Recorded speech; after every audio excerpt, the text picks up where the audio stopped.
The weekend snowstorm begins as snowboarders drop into the pipe for day 2 of Grand Prix qualifiers. Phil Lindeman, Krystal, 93 News. The snow has arrived, and more is coming our way, with closures west of Summit near Rifle starting at 8:45 this morning. State Patrol Captain Jared Rapp from the top of Vail Pass around 9 a.m. The average speed everybody's been doing is 60, 65, and that's a dry weather, sunny day road speed. Cut those speeds in half for a good start and then adjust from there and probably adjust down. Forecasters call for more snow through the day with 1 to 2 feet by Sunday. The search continues for a vandal in Frisco who allegedly blew out windows with a BB gun this Tuesday afternoon, causing at least $6,000 in damage. The sheriff's office believes that incident happened around 3:45 or 4:15 p.m. when one or more people shot out at least a dozen windows, including cars and homes. No one was injured and no suspects are in custody. Call the sheriff's office with tips.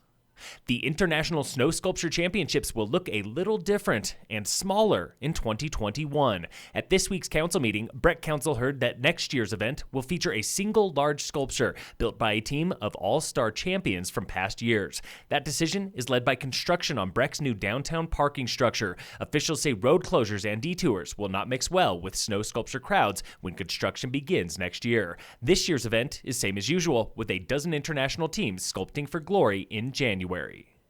Also in January, Colorado grants the first licenses for marijuana lounges, where you can use cannabis on site. Could a pot lounge be coming to Breck? Chief of Police Jim Baird. That's probably kind of an aggressive timeline here in Breck, considering that, council hasn't made any decisions yet. Breck is the second town to hear about pot lounges behind Dillon and Silverthorne. So far, no towns have decided. Another new law allows for marijuana delivery and party buses. Baird says Breck Council has no appetite for either one.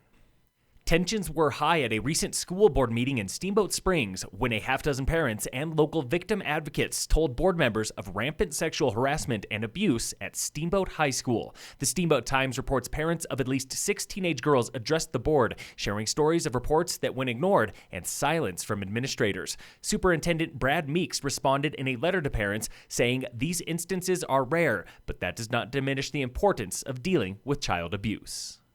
Avalanche danger is moderate today at all elevations in the Summit-Eagle County zone. Your problem is persistent slab on north through east-facing aspects with a special avalanche warning in effect as the storm rolls through. Danger could reach high by this weekend. Women's snowboard qualifiers at the Copper Grand Prix just wrapped up, and men's snowboarding gets going right now. Yesterday was opening day of qualifiers, starting with ski halfpipe, where 9 Americans qualified for tomorrow's final, including Breck local Jackson Herder. Winter Park's Burke Irving finished first for men. Canada's Rachel Carker was top finisher for women. In sports, the Avalanche beat the Flyers last night 3-1. Today, the Nuggets face the Trailblazers at 8:30 on TNT. And in local sports, brought to you by Wilderness Sports in Dillon, Summit High Hockey beat Steamboat Springs in Breck yesterday 6-3. Boys basketball lost to Middle Park 61-46. Girls basketball also lost to Longmont 44-34. Today, boys basketball plays Evergreen at home. Phil Lindeman, Krystal, 93 News.